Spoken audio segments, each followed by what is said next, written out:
લોકરક્ષક તથા પીએસઆઈ ભરતીની અરજી કરવાની તારીખ પૂરી થઈ છે. આ પરીક્ષાના અભ્યાસક્રમ વિશે ઉમેદવારો અવારનવાર પ્રશ્નો પૂછતા હોય છે. તો આજે હું લોકરક્ષકના અભ્યાસક્રમ વિશે ઉમેદવારોને માર્ગદર્શન આપીશ. તો લોકરક્ષકની અંદર બે પાર્ટની અંદર આપણું એક પેપર લેવાનું છે પરીક્ષાનું. 200 ગુણ છે, એમસીક્યુ ટાઈપનું છે, એટલે કે 200 હેતુલક્ષી પ્રશ્નો પૂછવામાં આવશે અને 3 કલાકનું પેપર છે. અને એમાં પાર્ટ એ અને પાર્ટ બી બે ભાગમાં આખું પ્રશ્નપત્ર વહેંચાયેલું છે અને એમાં બંનેમાં પાસ થવું ફરજિયાત છે અને બંનેમાં પાસ થવા માટે 40% ગુણ મેળવવા ફરજિયાત છે. હવે આપણે પાર્ટ એની વાત કરીએ. વિદ્યાર્થીઓને ખાસ કરીને એને લગતા જ મુખ્ય પ્રશ્નો હોય છે. પાર્ટ એમાં 80 માર્ક્સ છે, 80 ગુણ છે અને 80 પ્રશ્નો એમાં પૂછાશે અને બંનેમાં હેતુલક્ષી પરીક્ષા છે અને બંનેની અંદર ખોટા પ્રશ્ન માટે માર્ક્સ કપાવવાના છે. 0.25 માર્ક્સ એની અંદર કપાવવાના છે, એટલે કે નેગેટિવ માર્કિંગ છે. હવે પાર્ટ એના અભ્યાસક્રમની વાત કરીએ તો રિઝનિંગ અને ડેટા ઇન્ટરપ્રિટેશન, ક્વોન્ટિટેટિવ એપ્ટિટ્યૂડ અને કોમ્પ્રિહેન્શન. તો પહેલાં આપણે રિઝનિંગ અને ડેટા ઇન્ટરપ્રિટેશનની વાત કરીએ તો એના 30 ગુણ છે, એટલે કે 30 પ્રશ્નો પૂછાશે. અને રિઝનિંગ અને ડેટા ઇન્ટરપ્રિટેશન છે એ ગણિત નથી, એટલું વિદ્યાર્થીઓને હું સ્પષ્ટ કરું. રિઝનિંગ એટલે કે તર્કના આધારે તમારે જવાબ નક્કી કરવાના છે અને ડેટા ઇન્ટરપ્રિટેશન એટલે કે તમને જે માહિતી ડેટા આપેલી છે એ ડેટાના આધારે તમારે પ્રશ્નોનો જવાબ આપવાનો છે. એટલે આ બંને એવા છે કે તમને જે રકમ આપેલી છે, જે વિગતો આપેલી છે પ્રશ્ન, એના આધારે તમારે તર્ક દોડાવીને રિઝનિંગને લગતા, તર્કને લગતા પ્રશ્નો તમારે સોલ્વ કરવાના છે. અને ડેટા ઇન્ટરપ્રિટેશનમાં તમને ડેટા આપેલી છે, જે માહિતી આપી છે અને એ માહિતીના આધારે જે પ્રશ્ન પૂછવામાં આવશે એ પ્રશ્નનો જવાબ આપવાનો છે. એટલે આ બંને ગણિતને લગતા નથી, પરંતુ તમને રકમ સમજતા આવડવી જોઈએ, તમારું મગજ એટલું એલર્ટ હોવું જોઈએ. તમારે આપણે ગામડામાં પહેલાં પલાખા પૂછતા હતા, બરાબર? તો એ પલાખા જો તમને યાદ હોય અથવા ના હોય તો તમારા વડીલોને પૂછજો. તો એ રીતે તમારે માહિતીને સમજવાની છે અને એ સમજીને એના આધારે તમારે જવાબ આપવાનો છે. એની અંદર ગણિત હોય તો પણ કેવું હોય કે સામાન્ય ગણિત હોય, સરવાળો બાદબાકી કરવાનું હોય કે એવું હોઈ શકે, બરાબર છે? હવે એના પછીનું જે 30 પ્રશ્નો છે એ ક્વોન્ટિટેટિવ એપ્ટિટ્યૂડ છે, એટલે કે ગાણિતિક ક્ષમતા, બરાબર? એટલે એની અંદર તમારું ગણિત આવી શકે, બરાબર છે? તો એની અંદર પણ આપણે આ જે ત્રણેય જે છે રિઝનિંગ, ડેટા ઇન્ટરપ્રિટેશન અને ક્વોન્ટિટેટિવ એપ્ટિટ્યૂડ, એમાં આપણે અગાઉ પણ મેં કહ્યું હતું કે ગયા વર્ષે આપણે જ્યારે પરીક્ષા લીધી ત્યારે પણ મેં કહેલું કે આપણે 12મા ધોરણના વિદ્યાર્થીને ધ્યાનમાં રાખીને એ પ્રશ્નો પૂછવામાં આવશે. એટલે તમે 12મા સુધી જે કંઈ ભણ્યા છો એના આધારે તમારી જે ગાણિતિક આવડત વિકસી છે, તર્ક તમારી અંદર વિકસ્યું છે, તમને કંઈ પણ માહિતી, આપણે રોજિંદા જીવનની અંદર માહિતી આવતી જ હોય છે, તો એ માહિતીને આપણે એનું અર્થઘટન કરીને આપણે જવાબ આપવાની ક્ષમતા તમારે કેળવવાની છે. અને એને લગતા પ્રશ્નો ભૂતકાળમાં બીજી જુદી જુદી પરીક્ષાઓમાં ગુજરાત બહાર જ્યાં પણ પૂછાયા હોય અથવા તો એને લગતા પુસ્તકો હોય કે ઇવન તમારા 12માની અંદર પણ એવા કે તમારા નીચેના ધોરણોની અંદર એવા પ્રશ્નો પૂછાતા હોય, તો એને ધ્યાનમાં રાખીને તમારે તમારી એક ક્ષમતા વિકસાવવાની છે અને એના આધારે તમે તમારે જવાબ આપવાના છે. અને આનું જે ધોરણ છે પ્રશ્નોનું, એ ધોરણ 12મા ધોરણ સુધીના વિદ્યાર્થી માટેનું છે. હવે ત્રીજું જે છે કોમ્પ્રિહેન્શન ઇન ગુજરાતી લેંગ્વેજ, એટલે કોમ્પ્રિહેન્શન એટલે કે સમજવું, બરાબર છે? એટલે ગુજરાતી વ્યાકરણનો અભ્યાસક્રમમાં સમાવેશ નથી, પણ કોમ્પ્રિહેન્શનનો છે, એટલે ફકરા પરથી પ્રશ્નોના જવાબ આપવાના છે. એટલે એક ફકરો આપેલો હોય અને એના આધારે એ ફકરાને તમારે સમજવો પડે અને એના આધારે તમને જે પ્રશ્ન પૂછ્યા હોય, એટલે કે એમાં તમારા 4 વિકલ્પો જે આપેલા હોય એ વિકલ્પમાંથી તમારે યોગ્ય વિષય પસંદ કરવાનો છે. એટલે ફરીવાર કહું છું કે ગુજરાતી વ્યાકરણ નથી. ઘણીવાર વિદ્યાર્થીઓ પૂછતા હોય કે અમારે વ્યાકરણ માટે શું વાંચવું, તો લોકરક્ષકની પરીક્ષાની અંદર ગુજરાતી વ્યાકરણ નથી. એટલે આ આપણે પેપર પાર્ટ એની વાત થઈ ગઈ અને પાર્ટ એમાં તમારે 40% ગુણ લાવવા જરૂરી છે. એટલે બંને ભાગની અંદર 40% ગુણ મેળવવાના છે. હવે પાર્ટ બીની વાત કરીએ તો 120 ગુણ છે, એટલે કે 120 હેતુલક્ષી પ્રશ્નો તમારે ત્યાં ત્યાં આવશે અને એમાં પણ 40% પાસ થવું ફરજિયાત છે. 40% ગુણ મેળવવા પાસ થવા માટે ફરજિયાત છે. અને એની અંદર જે અભ્યાસક્રમ છે એ ભારતનું બંધારણ, પછી રોજબરોજના બનાવો એટલે કે કરંટ અફેર્સ, સાયન્સ અને ટેકનોલોજી એટલે કે વિજ્ઞાન અને ટેકનોલોજી, અને જનરલ નોલેજ. તો કરંટ અફેર્સમાં જે આપણી આસપાસ જે કંઈ બની રહ્યું છે એની આપણે છાપાઓના માધ્યમથી, ટીવીના માધ્યમથી, રેડિયોના માધ્યમથી કે બીજા બધા જે માધ્યમો છે એના માધ્યમથી તમારે એની જાણકારી મેળવવાની થાય. અને એના આધારે તમારી પાસે જેટલી માહિતી હોય, તમારી પાસે જે જ્ઞાન ડેવલપ થયું હોય એના આધારે તમે આ રોજબરોજના બનાવો અંગેની માહિતી, બનાવો અંગેના પ્રશ્નોના જવાબ તમે આપી શકશો. સાયન્સ અને ટેકનોલોજી એટલે કે આપણે જેને સાયન્સ ભણેલા છે એવું નહીં. 12મા ધોરણ સુધી તમે જે વિજ્ઞાન ભણો છો, 12મા ધોરણના બધા પ્રવાહના, સામાન્ય પ્રવાહનો વિદ્યાર્થી, 12માનું જે 11-12ના વિદ્યાર્થીઓ જે ભૌતિકશાસ્ત્ર કે રસાયણશાસ્ત્ર કે જીવ વિજ્ઞાન ભણે છે એવું નહીં. બધા 12માના વિદ્યાર્થીઓને જે સામાન્ય રીતે ભણવા ઉપલબ્ધ થાય છે એ પ્રકારના વિજ્ઞાન અને એ જ રીતે ટેકનોલોજીને લગતા પ્રશ્નો, કે ટેકનોલોજીમાં પણ ત્યાં જે કંઈ ટેકનોલોજી તમે ભણ્યા છો તે, અને એ સિવાય તમારા જીવનની અંદર જે ટેકનોલોજીનો સામાન્ય રીતે ઉપયોગ થાય છે, સમાચારોની અંદર તમે જુઓ છો, તો એ બધાના આધારે તમારે સાયન્સ અને ટેકનોલોજીની તૈયારી કરવાની થાય. અને જનરલ નોલેજ, દાખલા તરીકે અર્જુન એવોર્ડ શાના માટે આપવામાં આવે છે કે દ્રોણાચાર્ય એવોર્ડ શાના માટે, તો આ પ્રશ્ન છે એ તમારા બીજા વિષયની અંદર સામેલ નથી થતા. અથવા તો એના કરતાં સિમ્પલ આપણે દાખલો લઈએ કે દેશના રાષ્ટ્રપિતા કોણ છે, તો એ ઇતિહાસમાં નહીં આવે, ભૂગોળમાં નહીં આવે, બંધારણમાં નહીં આવે. તો એવી જે માહિતી છે એનો સમાવેશ જનરલ નોલેજની અંદર થાય છે. પછીનો જે એના એવા પ્રશ્નો 40 છે. ભારતના બંધારણના 30 પ્રશ્નો છે, જે રોજબરોજના બનાવ, વિજ્ઞાન અને તકનીકી અને સામાન્ય જ્ઞાન, એના 40 પ્રશ્નો છે અને 40 ગુણ છે. હવે જે ત્રીજો વિષય એની અંદર પાર્ટ બીની અંદર છે એ છે હિસ્ટ્રી, કલ્ચરલ હેરિટેજ અને જ્યોગ્રાફી ઓફ ગુજરાત અને ભારત. એટલે કે ઇતિહાસ, પછી આપણો સાંસ્કૃતિક વારસો અને ગુજરાત અને ભારતનું ભૂગોળ. આની અંદર પણ જે આપણા 12મા સુધીના જે આમાં 12મા સુધીનું ઇતિહાસ, 12મા સુધીમાં જે તમે સાંસ્કૃતિક બાબતો શીખ્યા છો એ સિવાય પણ આપણા આસપાસમાં જે તમે જોવા મળતી હોય એ બધી સાંસ્કૃતિક બાબતોનો એમાં સમાવેશ થાય. અને ભૂગોળ અને ભૂગોળ છે એ તમારે ગુજરાત અને ભારતનું ભૂગોળ જે તમારે 12મા ધોરણ સુધીમાં જે આવે છે એનો તમારે અભ્યાસ કરવાનો થાય. અને આના કુલ 50 ગુણ છે. એમ હેતુલક્ષી પ્રકારના પ્રશ્નો 50 અને એના 50 ગુણ છે. તો અગાઉ મેં તમને ગયા વર્ષે જે લોકોએ લોકરક્ષકની પરીક્ષા આપી છે એમને ખ્યાલ છે કે ત્યારે પણ મેં એવું કહેલું કે તમે 1 થી 12 ધોરણના જીસીઆરટી ને એનસીઆરટીના પુસ્તકો તમે એમાં વાંચો. અને પુસ્તકોની માહિતી, એટલે તમને મનની અંદર એવો પ્રશ્ન થાય કે મારે માહિતીની તૈયારી કરવાની કે સમજની તૈયારી કરવાની, તો બંનેની જરૂર પડે. તમે માત્ર સમજ વિકસાવો અને તમારી પાસે માહિતી ના હોય તો ઘણીવાર જવાબ ના થાય.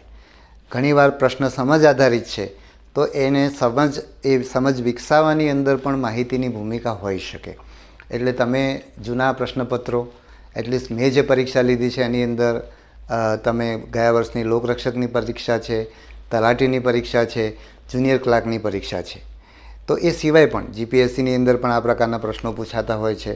તો એ પ્રશ્નો બધા તમે જોઈ શકો અને એના આધારે તમે કયા પ્રકારની માહિતી તમારે યાદ રાખવી અને કયા પ્રકારની સમજ તમારે કેળવવી. બીજું, તમારો જે પ્રશ્ન છે પરીક્ષાની અંદર, તો એની અંદર બની શકે કે એનો ઉકેલ ઘણીવાર માહિતીથી આવી શકે.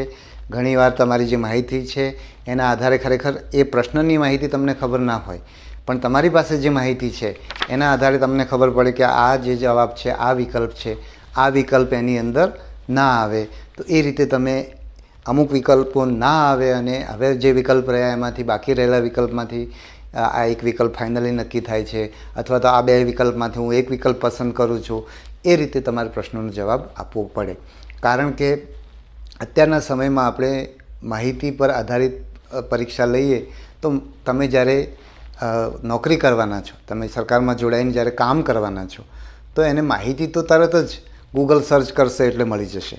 પણ એને એની સામે જે પરિસ્થિતિ આવી છે, એની સામે જે માહિતી ઉપલબ્ધ છે, એ માહિતીના આધારે એને પ્રશ્નનો ઉકેલ કરીને લોકોને સેવા પૂરી પાડવાની થશે. આ વાત મેં પંચાયતની પરીક્ષા વખતે પણ કરી હતી અને આજે ફરી પણ કરું છું.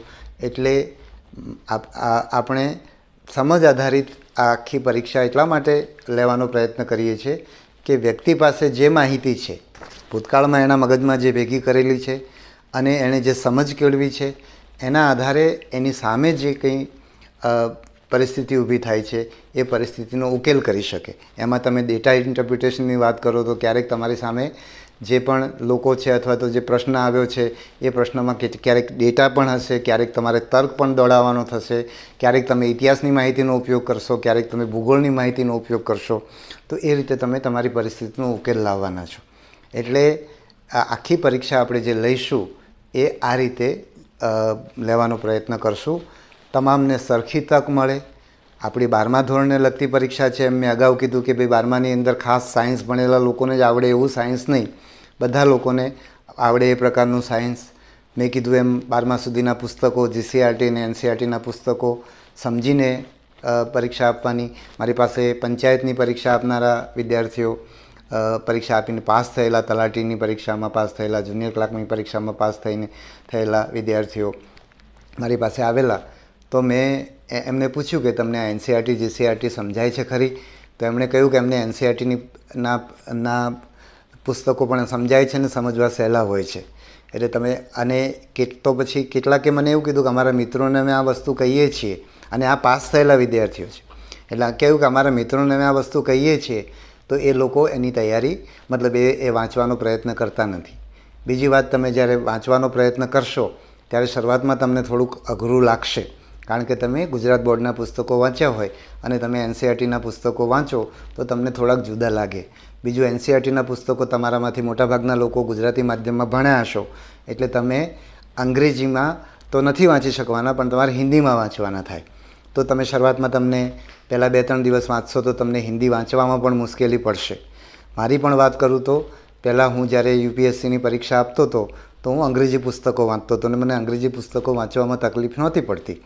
પણ જ્યારે મારી પાસે હિન્દી પુસ્તકો પણ, હું દિલ્હીમાં ઇન્ટરવ્યૂ આપવા ગયો અને મારી પાસે જે અંગ્રેજી પુસ્તકો એનસીઆરટી સિવાયના પણ અને એનસીઆરટીના પણ હિન્દી અનુવાદો મને મળ્યા, તો મેં જ્યારે વાંચવાની શરૂઆત કરી તો મને એ મુશ્કેલી લાગી કે આના કરતાં અંગ્રેજી આના કરતાં વધારે સમજાય છે એવું મને લાગ્યું.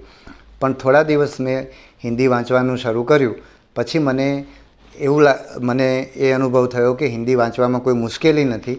અને બીજું, હિન્દી યાદ સારી રીતે રહે છે. સમજાતું તો અંગ્રેજી પણ હતું મને, પણ હિન્દી પણ એટલું જ સમજાય, પણ હિન્દી ગુજરાતીની જેમ જ યાદ રહેવા માંડ્યું. એનો મને ફાયદો થયો. એટલે તમે જ્યારે પણ એનસીઆરટીના પુસ્તકો વાંચો તો એ થોડાક જુદી રીતે લખાયેલા છે. એટલે તમને, અને આપણે પરીક્ષા જે તમને ભણાવવામાં આવ્યું છે ગુજરાતમાં ખાસ કરીને માહિતી આધારિત અભ્યાસ કરાવ્યો છે, એટલે તમને શરૂઆતમાં એનસીઆરટીના પુસ્તકો વાંચવામાં મુશ્કેલી પડી શકે, પણ થોડો સમય તમે કરશો તો તમે એ સમજ કેળવશો અને તમને આ પરીક્ષામાં ફાયદો થશે.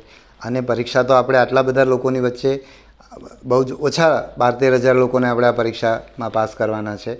તો બધા લોકો કદાચ પાસ ના પણ થાય, પણ તમને જે સમજ કેળવી હશે એ તમને જીવનમાં ચોક્કસ ઉપયોગી થશે. એટલે આને શરૂઆત કરો ત્યારે થોડુંક મુશ્કેલ પડે જ, પણ તમે આ રીતે પ્રયત્ન કરજો.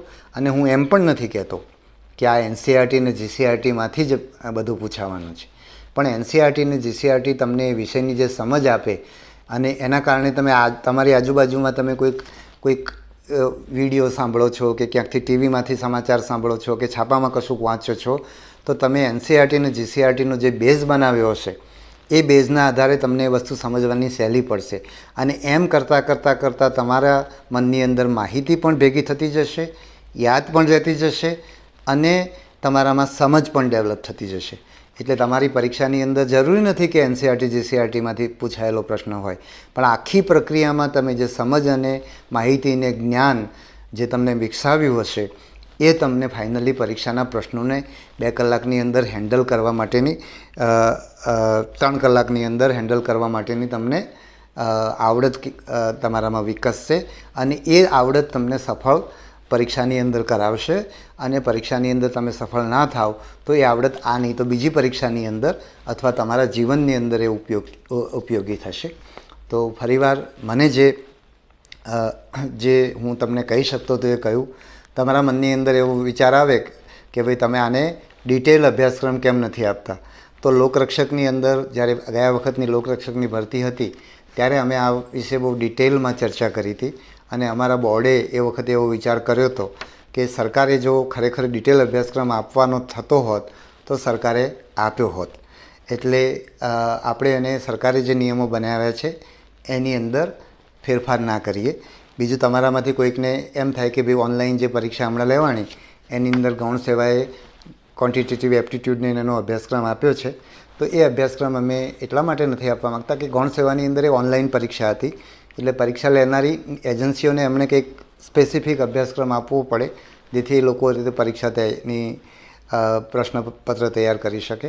પણ અમારી પાસે આપણી પાસે એ લિમિટેશન નથી. એટલે એટલા માટે પણ અને જે તર્ક અને એ બધું છે એની અંદર તો માણસે ખરેખર એને તર્ક કેટલો ફાવે છે, એને રિઝનિંગ કેટલું ફાવે છે અને જે ક્વોન્ટિટી એટલે કે જે ગાણિતિક જે બાબતો છે એને કેવી રીતે સમજે છે એને ધ્યાનમાં રાખીને એને પ્રશ્નોના જવાબ આપવા પડે અને એને ધ્યાનમાં રાખીને પ્રશ્નપત્ર તૈયાર કરવામાં આવશે.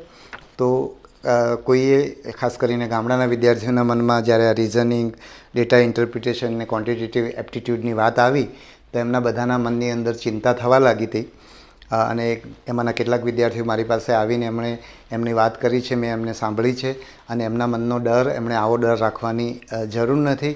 અને બધા આ રીતે જે પણ વિદ્યાર્થીઓ માધ્યમથી મને માહિતી મળે છે અને મારી જે સમજ છે એના આધારે બધા વિદ્યાર્થીઓને સરખી તક મળે એ રીતે આપણે પરીક્ષા લઈશું અને એવો ભૂતકાળમાં પણ આપણે પ્રયત્ન કર્યો છે અને ભવિષ્યમાં પણ આપણે એ રીતે કરશું. અને યુપીએસસીમાં પણ તમે જુઓ છો તો કોઈ પણ ભરતી બોર્ડ હોય એ ભરતી બોર્ડનો પ્રયત્ન એ હોય કે તમામને સરખી તક મળે. તો કોઈ પણ ચિંતા કર્યા વિના ગામડાના વિદ્યાર્થી હોય, શહેરના વિદ્યાર્થી હોય, કોચિંગ કરી શકે, કોચિંગ ના કરી શકે એવા કોઈ પણ વિદ્યાર્થી માટે આ પરીક્ષા આપવી શક્ય છે. દિલથી મહેનત કરો, આત્મવિશ્વાસ રાખો, તમારી જાત પર વિશ્વાસ રાખો. જેમ જેમ મહેનત થતી જશે એમ તમારો આત્મવિશ્વાસ વધતો જશે. મહેનતમાં પાછા નહીં પડતા. શરૂઆતમાં તમારી એટલી તાકાત ના હોય પણ દિવસે દિવસે તમે તમારી અભ્યાસની તાકાત વધારતા જશો એમ તમારો આત્મવિશ્વાસ વધશે. તો સૌને ફરીવાર ખૂબ ખૂબ શુભેચ્છાઓ પાઠવું છું. ધન્યવાદ.